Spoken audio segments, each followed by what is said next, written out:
বিসমিল্লাহির রহমানির রহিম।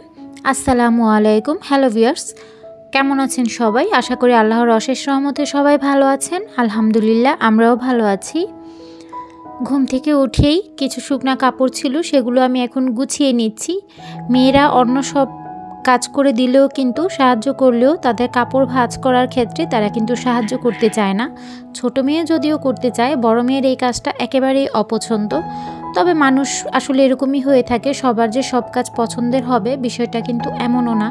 তো আমি যেহেতু বিছানায় এগুলো গুছিয়েছি, তাই বিছানাটি ঝেড়ে নিলাম। আর বাবাটা আবার বিছানায় উঠেও পড়েছে, সেটা আর দেখালাম না।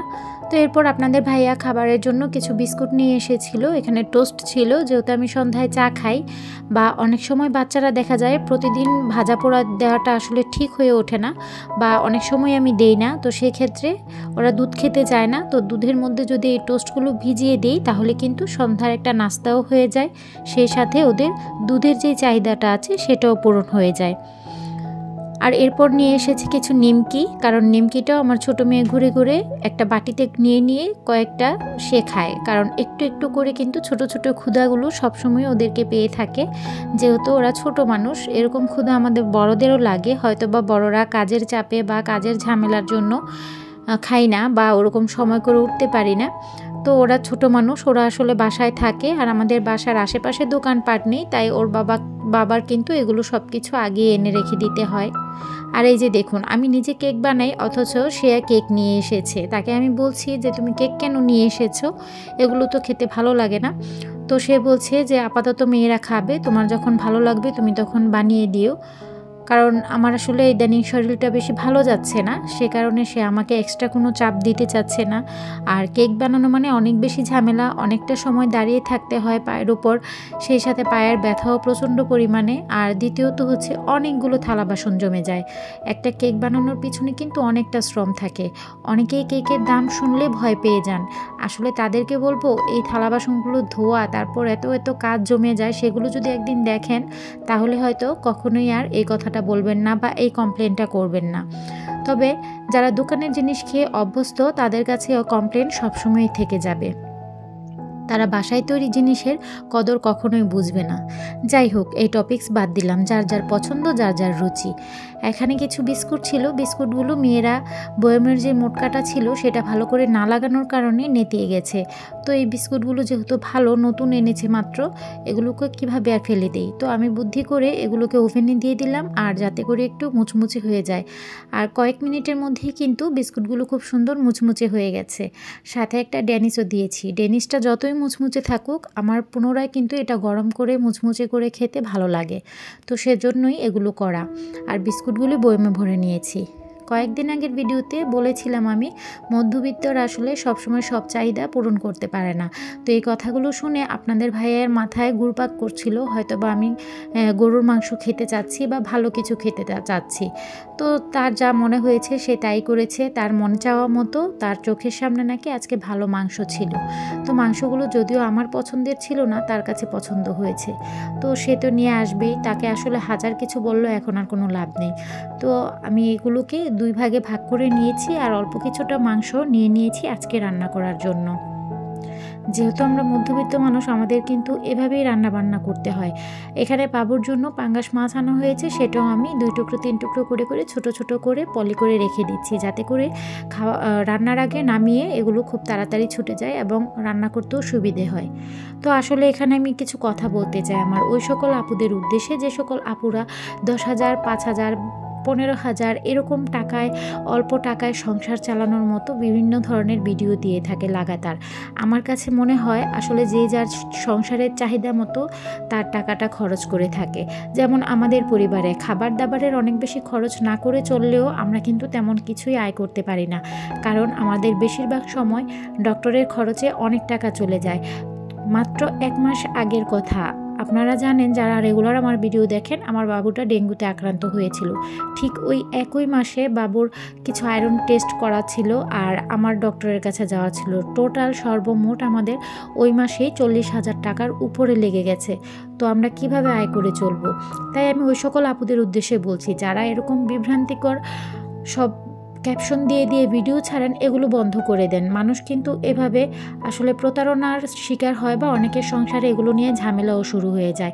সবার সংসারের চাহিদা একরকম না, সবার সংসারের সদস্য একরকম না।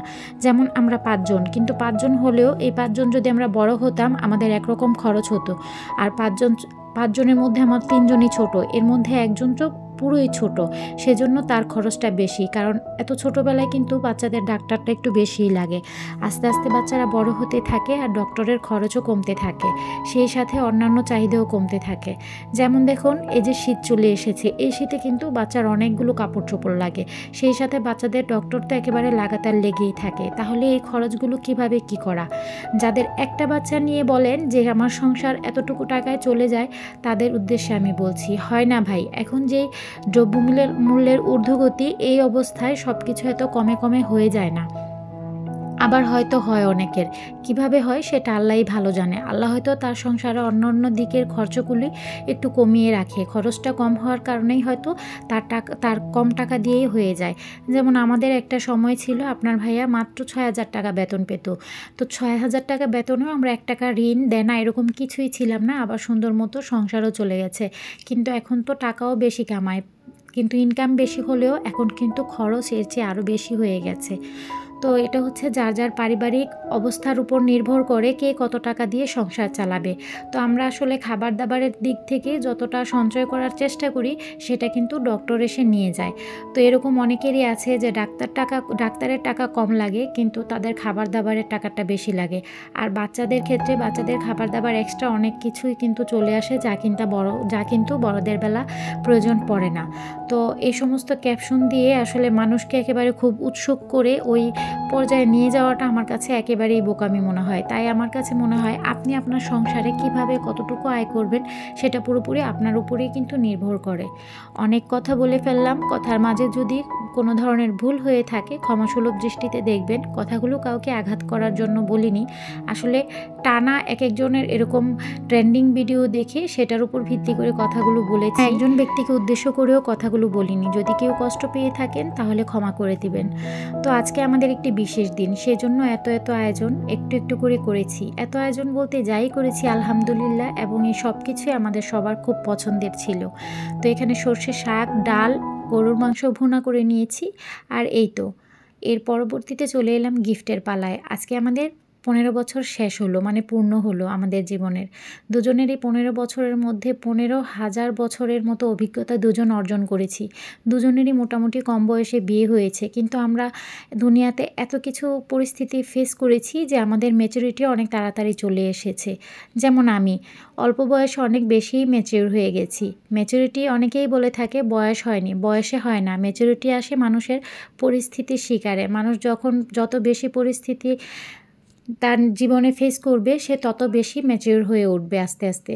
তো এই প্লেটগুলো আমার গিফটের বলতে আমার বড় মেয়ে গিফট করেছে। সে তার বাবাকেও কিছু গিফট করেছে আর মাকেও গিফট করেছে। মাকে প্লেট গিফট করার কারণ হচ্ছে মার সংসারের জিনিসের প্রতি অতিরিক্ত নেশা, আর মা বেশ কিছুদিন যাবত এই প্লেটগুলোর ইচ্ছা করছিল, যা তার বাবা কিনে দিচ্ছিল না। তো সে তখন ঠিক করলো যে এই প্লেটগুলো সে আমাকে গিফট করবে। তো আলহামদুলিল্লাহ, আমার ছোট্ট একটা মেয়ে এতটুকু আমার জন্য করেছে এবং কি আমার এই খুশির খেয়ালটা রেখেছে। আর এদিকে তার বাবার জন্য একটা শার্ট কেনা হয়েছে। শার্টটা তার বাবার পছন্দের, তার বাবাকে আমি শুধু এক কালারের শার্ট পরাই, সেজন্য সে এবার একটু ব্যতিক্রম কিছু পরার চেষ্টা করছে। তো আমাদের গিফটগুলো কেমন হলো অবশ্যই জানাবেন, আর আমাদের জন্য দোয়া করবেন আমরা যাতে সারাটা জীবন একেবারে শেষ সময় পর্যন্ত একে অন্যের পাশে থাকতে পারি। আজ এ পর্যন্তই, আল্লাহ হাফেজ সবাইকে।